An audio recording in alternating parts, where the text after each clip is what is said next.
Di pertanyaan pertama, dengan soal analisis apakah kebijakan pengurangan TKD oleh pemerintah pusat sesuai dengan prinsip otonomi daerah di dalam sistem negara kesatuan Republik Indonesia, teori yang digunakan.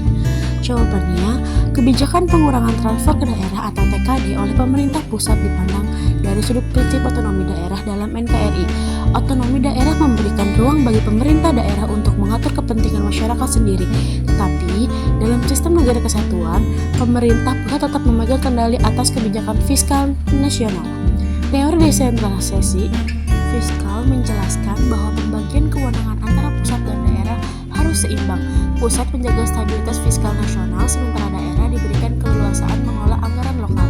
Jika pengurangan TKI dilakukan tanpa mempertimbangkan kebutuhan daerah, maka kebijakan tersebut bisa dianggap melemahkan semangat otonomi daerah karena mengurangi kapasitas daerah untuk mandiri.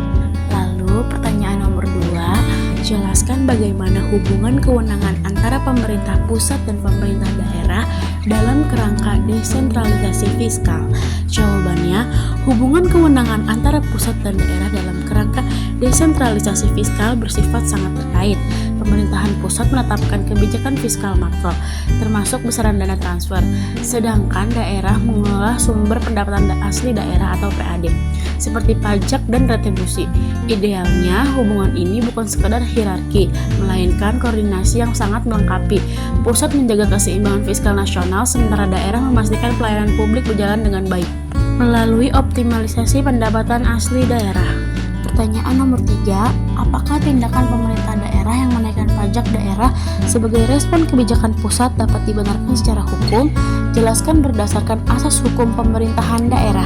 Jawabannya, langkah pemerintahan daerah menaikkan pajak sebagai respon atas pengurangan TKD dapat dibenarkan secara hukum sepanjang sesuai dengan asas legalitas dan asas otonomi daerah. Pemerintahan daerah memang memiliki kewenangan menetapkan pajak dan retribusi melalui perda, selama tidak bertentangan dengan aturan yang lebih tinggi. Dengan demikian, secara hukum tindakan tersebut adalah sah. Namun, dari sisi keadilan dan kepatutan, kebijakan kenaikan pajak tetap harus memperhatikan kondisi masyarakat agar tidak menimbulkan beban yang berlebihan. Sekian dari saya, kurang lebihnya mohon maaf. Wassalamualaikum warahmatullahi wabarakatuh. Thanks for watching.